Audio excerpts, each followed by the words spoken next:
Los maestros siempre hemos vivido y padecido la crisis del sistema educativo. Durante todo ese tiempo siempre hemos hablado, la educación está en crisis. Y esta crisis se profundizó a partir precisamente de la implementación del modelo económico neoliberal. Porque con la implementación del modelo económico neoliberal que le tocó a Miguel de la Madrid, pero que quien hizo las reformas estructurales, la primera oleada de reformas estructurales fue Carlos Salinas de Gortari, fue precisamente una de las primicias de lo que es el neoliberalismo. Dejar que el Estado asuma su responsabilidad frente a los servicios, en este caso, frente a los servicios educativos. La primera reforma educativa neoliberal fue la que hizo Salinas de Gortari, en donde deja de ser responsable el Estado de la educación superior. Y a partir de ese momento, el presupuesto para educación se estanca. Se dejan de crear escuelas, se dejan de crear universidades, se dejan de crear nuevas plazas o plazas de nueva creación, como se les dice en el magisterio, con la finalidad de que este sistema educativo tenga mayor cobertura a nivel nacional. Se saturan los grupos, maestros con grupos hasta de 50 o más alumnos, precisamente porque no hay creación de plazas y demás. Todo esto con esa intencionalidad de ya no apostarle, ni aportar, ni invertir en educación. ¿Por qué? Porque el propósito fundamental neoliberal es cederle la educación a la iniciativa privada. Cederle la educación a la iniciativa privada, y esto desde Salinas se venía viendo, y si bien es cierto que la intención es la privatización, lo que en los hechos se fue haciendo es dejar de invertir bajo la lógica esta de que vamos a hacer que entre en crisis la educación para responsabilizar a los maestros, para responsabilizar a los que están ahí directamente. Y le vamos a dar todas las facilidades a la iniciativa privada para que ellos empiecen a abrir escuelas de todos los niveles y a nivel superior. Les quiero poner un ejemplo de lo que sucedió aquí en Jalapa, Veracruz. Hace más de 30 años solamente existía la Universidad Veracruzana. Era una universidad pública. Desde hace 33 años, 32, 33 años, empezó a darse facilidades a la iniciativa privada para que empezara a abrir universidades privadas. Hoy en Jalapa hay decenas de universidades privadas. ¿Por qué? Y la Universidad Veracruzana no creció. La matrícula en la Universidad Veracruzana siguió igual y no se crearon nuevas plazas ni creció la Universidad Veracruzana en ese tiempo. Lo mismo pasa con las escuelas de educación básica, primarias y secundarias. La escuela secundaria de la que yo soy director fue la última secundaria general que se creó. Hace más de 30 años, es la secundaria general número 7 aquí en Jalapa. Fue la última. Ya no se crearon escuelas, pero sí se dieron facilidades a la iniciativa privada para que abriera escuelas privadas de todos los niveles.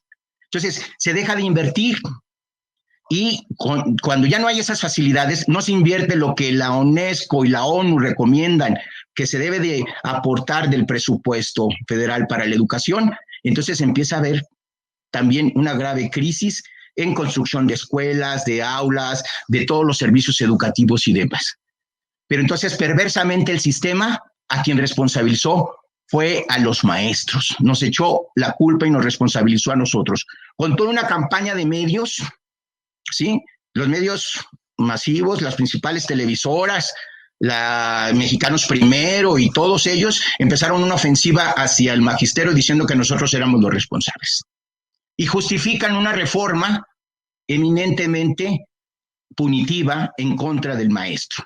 La pretensión de la reforma de Peña Nieto, que es la segunda oleada de reformas estructurales, les hablaba yo de la primera oleada de reformas estructurales con Salinas de Gortari, la segunda se da precisamente con Peña Nieto, esa segunda oleada de reformas estructurales, y en ella viene lo de la educación, con la pretensión de privatizar la educación, de lo que no se pudo haber hecho, y responsabilizar a los maestros. Fíjense bien, Emilio Chafuel lo dijo claramente, tenemos la pretensión de correr a 700,000 maestros, despedir a los 700,000 maestros para cederle a la iniciativa privada todo el sistema educativo y el Estado de dejar de ser responsable de toda la educación.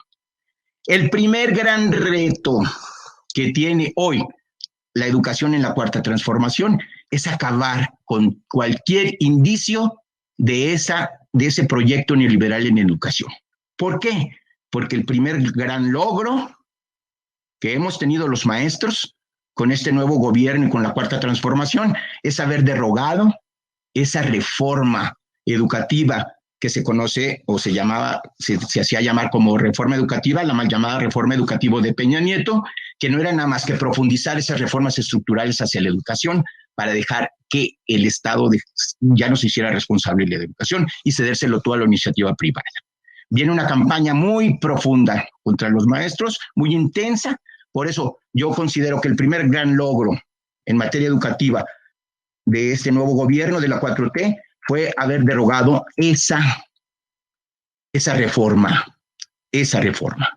Y dos, y hoy lo estamos viviendo, en este día de pandemia, en estos días de educación a distancia, en este día que estamos trabajando los maestros a distancia, el segundo gran logro es haber hecho que la sociedad reconociera el papel fundamental de nosotros los maestros en esta sociedad. O sea, se está reivindicando el papel y la función de los maestros en este momento. Cosa que si antes nos culpaban, antes decían que nosotros éramos responsables de esa grave crisis, hoy el sistema, la sociedad en su conjunto, padres de familia y todo, nos están reconociendo a los maestros esa función fundamental que tenemos en el proceso de enseñanza educativa. Entonces, ahí es donde está. El reto es acabar con cualquier indicio de ese modelo neoliberal que se quiso aplicar a la educación. Estamos en un proceso de construcción de una nueva escuela, de la nueva escuela mexicana, está en proceso de construcción con la 4T, y aquí es donde se inserta el nuevo nombramiento de la maestra Delfina Gómez. Vaya que cerró con broche de oro. Mi querido Antonio Tolini, quiero empezar contigo. ¿Cuál es el reto que tiene hoy Delfina Gómez? Me queda claro por qué molesta mucho el nombramiento de la maestra Delfina como la ahora titular de la SEP. Pero ¿cuál es este reto? ¿Cuál es esa transformación que ahora le tocará a la maestra Delfina Gómez cumplir?